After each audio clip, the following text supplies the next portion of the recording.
والخلف في جواز الاشتغال به على ثلاثة الأقوال. أول ثلاثة بلا شقان، جنس قريب أو بعيد أو وسط.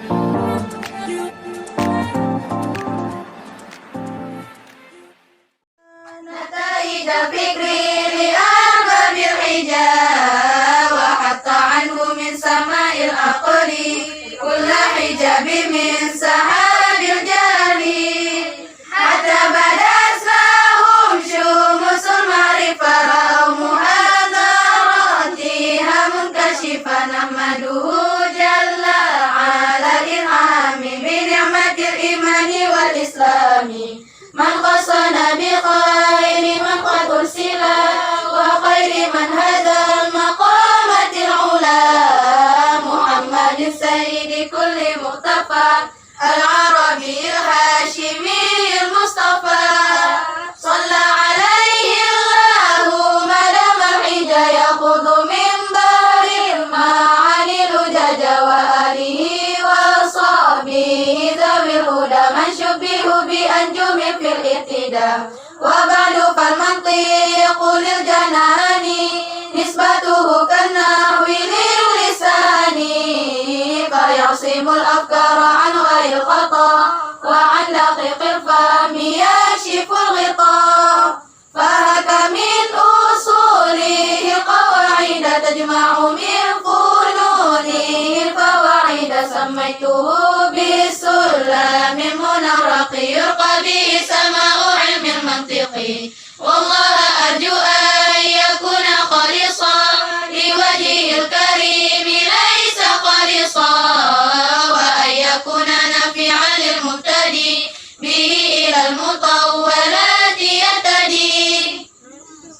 والخلف في جواز الاشتغال به على ثلاثة الأقوال، فابن صلاح والنووي حرما، وقال قوم ينبغي أن يلما، والقولة المشهورة الصحيحة جوازه لكامل قريحة، ممارس السنة والكتاب ليهتدي به إلى الصواب.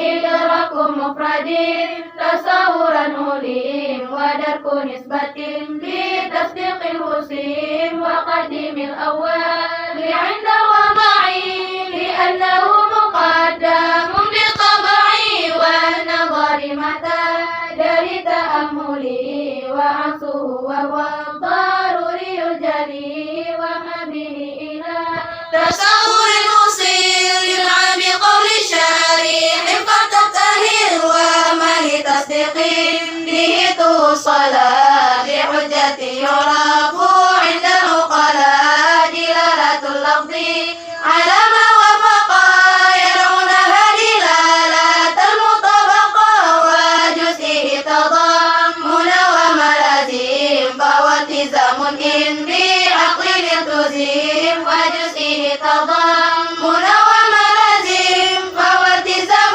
إن بعقل التزم.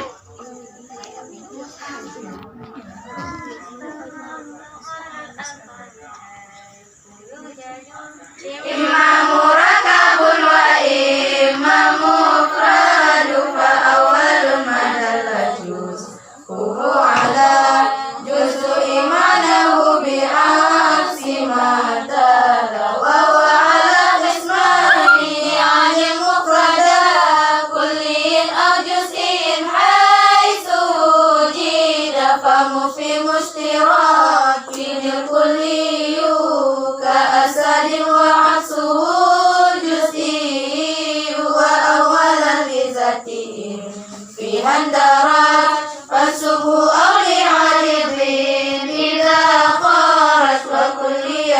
خمسة دون انتقاص جنس وفصل عرض نوع وخص وأول ثلاثة بلا شقان جنس قريب أو بعيد أو وسط وأول ثلاثة بلا شقان جنس قريب أو بعيد